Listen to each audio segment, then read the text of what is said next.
नांथाब नाजानायनि गेजेरजों नोंथांनि जि फिथाइ बेखौ नोंथांमोना मोगथां महराव मोननो हाबाय थामहिनबा नोंथांनि बिजाथिया देरहानो हाबाय मा फोरमायनो सानो? गिबियावनो सिडली समस्तिनि एमएलए समस्तिनि जोंनि मानगोनां भटार रायजो राजाफोरखौहाय गोसो गोरबोनिफ्राय जोंनि एनडिएनिफ्राय जानानै स्पेशली जोंनि इउनाइटेड पिपल्स पार्टी लिबारेलनि जानानै गोसो गोरबोनिफ्राय बिथांमोननिसिम खुलुमनाय गोजोननाय आरो बिथांमोनखौ साबायखर बावहरदों। बिथांमोना जोंनो दिनै आशीर्बाद होदों।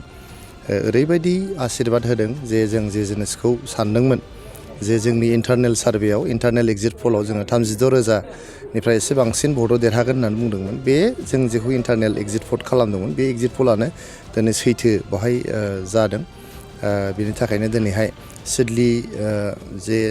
सिडलीनि जे रायजो राजाफोर जोंनि मानगोनां भटारफोर बिथांमोनखौ आं गोसो गोरबोनिफ्राय गोजोननाय बावहरदों। जोंनो रायजो राजाखौ सेबा खालामनो रायजो राजाफोरनि थाखाय मोजां हाबा मावलांनो थाखाय जे बिथांमोना सुजुग होदों आरो आं आदा निर्मल कुमार ब्रह्म बिथांनो गोसो गोरबोनिफ्राय हामलायनाय जासिहरदों। बिथाङा दिनै सिडली समस्तिनि सासे एमएलए जानो हाबाय जोंनि इपिपिएल हान्जानि जानानै। बिथाङा जाहाथे रायजो राजाखौ सेबा खालामलाङो जेब्लायबो रायजो राजानो जे जोङो रादायफोर होदोंमोन बे रादायफोरखौ मावफुंलांनो हायो। जोंनि गरिब दुखिया रायजो राजाफोरखौ बोखांलांनो हायो आरो जोंनि बड'लेण्ड ओनसोलाव जोंनि गोजोन जे दिनैहाय फैफिनबाय बे गोजोनखौ जों गोजोर खालामनो हायो। बिनि थाखाय जों हाबा मावनांगौ। आङो जोंनि प्रमद बर' सारनिसिमबो गोसो गोरबोनि हामलायनाय जासिहरदों आरो बिथांखौ धन्यबाद होदों। बिथांमोननि दैदेननायावनो जोङो बयबो इपिपिएल हान्जाजों लोगोसे बिजेपि एजिपि जों ज' नांनानै प्रमद बर' सारनि दैदेननायाव नैबे बिसायख'थिखौ जों देरहानो हादों। लोगोसे जोंखौ आशीर्बाद होदोंमोन जोंनि आसामनि कर्मयोगी चिफ मिनिस्टार मानगोनां डक्टर हिमन्त बिश्व शर्मा सारा। गतिके बिथांनोबो आं गोसो गोरबोनिफ्राय साबायखर बावहरदों आरो हामलायनाय जासिहरदों। नोंथांमोननि जे बेरेखा दोलोआव थानानै बिपिएफ बा कंग्रेस दलनि दैदेनगिरि बिथांमोनाबो गोख्रोङै खामानि मावदोंमोन नाथाय बिथांमोना देरहानो हायाखै। आङो सिगांनो बुंदों जे जोंनि बिपिएफ हान्जाया सिडली समस्तियाव देरहानो थाखाय बिथांमोना गेलेयाखै। बिथांमोना गेलेदों गावसोरनि केडारफोरखौ आरो वार्कारफोरखौ आरो भटारफोरखौ हमथानो थाखाय।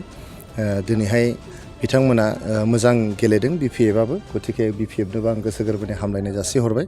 बिथांमोना गोसो बायनाङा राजखान्थियाव जेननाय देरहानाया थायो। गतिके जेनदों होननानै गोसो बायनांगौ बेहाय बिपिएफआ जेबो गैया। इयुनावबो बिथांमोना इलेक्सन गेलेलांनांगोन आरो जोङो जिहेतु इउपिपिएल आरो बिपिएफनि गेजेराव सावरायलायनाया सोलिगासिनो दङ। इयुनावबो जों सावरायलांबाय थानांगोन। जों बड'लेण्ड ओनसोलनि रायजो राजाफोरनि मोजांनि थाखाय जोंनि बड'लेण्ड ओनसोलखौ जोङो मोनसे जौगाखां ओनसोल होननानै दिखांनायनि खाथिराव आरो जोंनि बड'लेण्ड ओनसोलाव अराय गोजोन गायसननायनि थाखाय जों बिपिएफ आरो इउपिपिएल बे मोननै हान्जाया जेब्लायबो जों खामानि मावलांनांगोन। गतिके बिथांमोनाबो जोबोद मोजाङै गेलेदों। बिनि थाखायनो बिथांमोननिसिमबो गोसो गोरबोनि हामलायनाय जासिहरदों। आदा सुद्द बसुमतारिनिसिमबो आङो गोसो गोरबोनि हामलायनाय जासिहरदों। जोंहा हाग्रामा महिलारि सारनोबो गोसो गोरबोनि हामलायनाय जासिहरदों। बिथांमोना जे थांखिखौ लानानै इलेक्सनखौ गेलेदोंमोन जे गावसोरनि भटार आरो वार्कारखौ हमथानो थाखाय बेखौ बिसोरो हमथानो हादों होननानै आं सानो। नाथाय दिनै जिहेतु जोंहा आदा निर्मल कुमार ब्रह्मआ इउपिपिएलनि बिजाथि जानानै गोबां बिबाङाव देरहानो हाबाय। बियो जोंनि इउपिपिएल हान्जानि गोजोन इयुन आरो जोंनि बड'लेण्ड ओनसोलनि गोजोन इयुननि बियो मोनसे इसारा। 2025 मायथाइयाव बिसायख'थि जानो थांगासिनो 2025 मायथाइनि नैबे जे जोंहा रिजाल्ट दानि जे नैबे सिडली बिजाबनि रिजाल्ट नोंथांमोना मिथियो जि मुलाया देरगोन बेखौ बिलाइ गांनैयावनो सिनायो। नोंथांमोना सानदो नैबे सिडली इलेक्सना बिलाइ गांनै बिनि उनाव 2025 मुलाया बेसेबां गिदिर देरहैगोन बेखौ नोंथांमोना सानबानो जाबाय।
जिंदाबाद जिंदाबाद